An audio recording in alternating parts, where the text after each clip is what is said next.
Hello guys, Simi this side. Welcome to Ustad Edu channel. This is the last lecture of Matter Around Us Pure, class 9th. Earlier the chapter we have discussed in two lectures. So this is last and third one.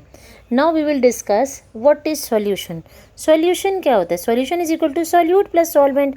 Means एक जग में या jar में आप water ले लो, उसी को हम solvent बोलते हैं. उसमें जब हम सॉल्ट या शुगर ऐड करो वो मिक्स हो जाएगी, तो वो एक मिक्सचर रेडी हो जाएगा. ठीक है. सॉल्वेंट इस केस में हमारा क्या है, वाटर है, और सोल्यूट जो है वो शुगर या सॉल्ट हो सकते हैं. और ये सॉल्यूशन जो बनता है वो होमोजीनियस होता है. मीन्स सब कुछ मिक्स हो जाता है और we can not see the particles of the solution through naked eyes, क्योंकि वो डिजॉल्व ही हो गए तो हम उसको कैसे देख पाएंगे. अब नेक्स्ट आ जाता है व्हाट इज सस्पेंशन. सस्पेंशन जो है वो आपका हिट्रोजीनियस मिक्सचर होता है. इस केस में सॉल्यूट और सॉल्वेंट जो है मिक्स नहीं होते. Suspension is formed when two or more substances are mix in non uniform manner. Heterogeneous mixture are suspensions. Solute does not mix with the solvent and can be viewed through the naked eyes.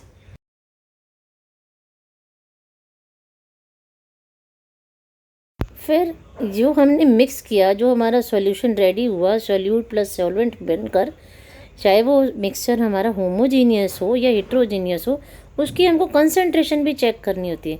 तो concentration क्या होती है? Ratio of solute in a solution to either solvent और total solution. तो इसको हम calculate करते हैं एक फॉर्मूला से. Percent by mass is equal to mass of solute by mass of solution into 100. तो परसेंट बाय वॉल्यूम आपका हो जाता है volume of solute upon volume of solution into 100, right. और इसकी मोलैरिटी क्या रहती है? Number of moles of solute upon volume of solution in litre. So next is colloidal solution. What is colloidal solution? Colloidal solution is a uniform solution of two or more substances. Particles are relatively very small and the solution appears as a homogeneous mixture, but it is not. ऐसा लगता है कि homogeneous है. इसके example हैं blood हो गया आपका, है ना, इंक हो गई, और जो डिटर्जेंट्स हो गई, सोप्स वगैरह के हो गए, तो इसके मिक्सचर होते हैं. तो प्रॉपर्टीज़ इसकी क्या है कि कोलाइड्स होते हैं वो हिट्रोजीनियस होते हैं नेचर में. Particles of colloids can not be scene. इनको भी नेक्ड आई से नहीं देख पाते. Particles scatter a beam of light pass through a colloid and produce Tyndall effect. अब इसी से टिंडल इफेक्ट निकल के आता है.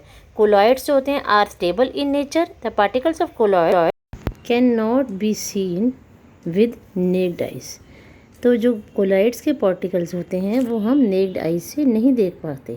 तो particles scatter a beam of light pass through a colloid and produce Tyndall effect.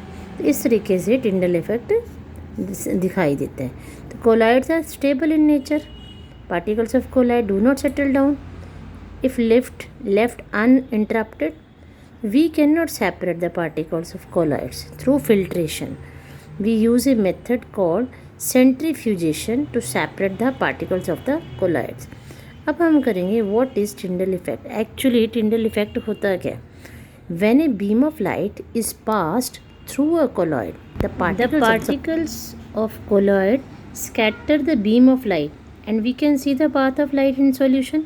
For example, when a ray of light enters a dark room, it is scattered by the dust particles present in the air and we can see the path of the light clearly. जब हम एक dark room में light को enter होने देते हैं और वो लाइट स्कैटर्ड हो जाती है, किसकी वजह से? डस्ट पार्टिकल की वजह से. तो हम पाथ जो है देख सकते हैं लाइट का. और टाइप्स ऑफ कोलाइड्स में आ जाते हैं आपके dispersing medium, disperse substances colloid type, जैसे फॉग है, एरोसोल स्प्रेज हैं, गैस लिक्विड एरोसोल स्मोक है, और अपना एयरबोर्न बैक्टीरिया गैस लिक्विड्स हैं, फोग है, soap suds liquid gas, foam milk है, मेयोनीज है. तो ये जितने भी हैं ये कोलाइड्स ही अलग अलग तरह के होते हैं. जेलेटिन है. तो डिफरेंट जब ये चीज़ें रहती हैं इसी को हम कोलाइड्स कहते हैं. जैसे हम अगर इसकी थ्योरी भी फॉग को देखिए, जब हम मॉर्निंग उठते हैं तो हम देखते हैं बाहर पार्क में या वैसे भी कि ड्यू ड्रॉप्स जो हैं वो हमें दिखती हैं, तो वो फॉग होती है. अगर मिल्क को ऐड कर दो वाटर में, ठीक है, तो उसमें भी हमें पार्टिकल्स जो हैं वो स्कैटर हो जाते हैं। तो इस तरीके से है, इसमें हमें लाइट हमें नज़र आती है। अगर टॉर्च बीम से देखें, इसी मिल्क भी हमें लाइट एक नज़र आती है, तो इसी को ही हम टिंडल इफ़ेक्ट कहते हैं। तो ये चैप्टर फिनिश हो। So now the chapter is completed. So summary of this chapter we will do it again. इसमें हमने करा मैटर अराउंड अस प्योर, कौन कौन सी चीज़ें प्योर हैं, कौन सी इम्प्योर हैं। प्योर में कॉपर, ऑक्सीजन। अब कॉपर को देखें तो उसमें पूरी कॉपर ही है, oxygen, pure water, carbon dioxide. और इम्प्योर में देखें तो टी में तो टी है, टी लीव्स है, शुगर है, वाटर है, मिल्क ऐड होता है, एयर, सॉइल, लेमनेट, चिवड़ा, ये सब तो ये सब कोई किसी न किसी चीज़ के कॉम्बिनेशन से बने होते हैं, इसलिए ये इम्प्योर सब्सटेंसेस होते हैं। जैसे एयर है वो प्योर है, वाटर है वो प्योर होता है, ठीक है। और अगर हम ये देखें तो इम्प्योर में तो अभी हमने डिस्कस करा ही है, मिल्क भी हमारा प्योर होता है। इम्प्योर में आपका सैंड हो गई, या फिर लेमनेड हो गया, या टी हो गई, ये सारे इम्प्योर सब्सटेंसेस थे। Apart from it we have discussed chemical composition of matter. हमने क्या डिस्कस किया, what are mixture, what are compounds, what is atom, है ना। और moreover what is how many types of substances are, जैसे mixture से जो ready होते हैं, होमोजीनियस क्या है, हिट्रोजीनियस क्या है। सिंगल सब्सटेंस से जो बनते हैं वो होमोजीनियस होते हैं, और जो दो या दो से ज़्यादा सब्सटेंसेस से बनते हैं वो हिट्रोजीनियस होते हैं। इसके बाद हमने करे what is colloid and colloidal types क्या होती हैं पार्टिकल्स की। And moreover we have discussed about suspension and suspension, ठीक है।